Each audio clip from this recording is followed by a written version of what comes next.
حضرت سمرہ بن جندب رضی اللہ تعالیٰ عنہ بیان کرتے ہیں، رسول اکرم صلی اللہ علیہ وآلہ وسلم نے فرمایا، 4 کلمے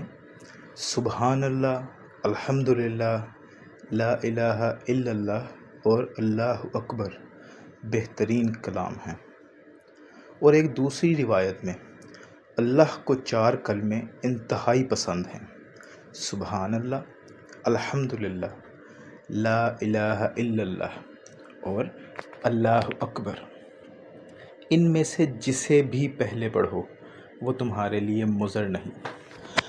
حضرت ابو ہریرہ رضی اللہ تعالیٰ عنہ بیان کرتے ہیں، رسول اکرم صلی اللہ علیہ وآلہ وسلم نے فرمایا، سبحان اللہ والحمد للہ ولا الہ الا اللہ واللہ اکبر پڑھ لینا مجھے پوری کائنات کے مل جانے سے زیادہ پسند ہے۔ حضرت ابو ہریرہ رضی اللہ تعالیٰ عنہ بیان کرتے ہیں، رسول اکرم صلی اللہ علیہ وآلہ وسلم نے فرمایا، جو شخص صبح و شام 100 مرتبہ سبحان اللہ و بحمدہ پڑھتا ہے تو قیامت کے دن اس سے کوئی شخص بہتر نہیں ہوگا بجز اس کے جس نے اس جتنا یا اس سے زیادہ مرتبہ پڑھا ہوگا۔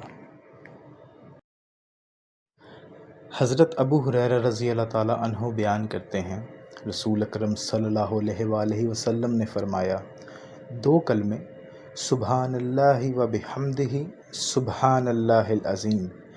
زباں پر ہلکے، میزان میں بھاری اور رب کو محبوب ہیں۔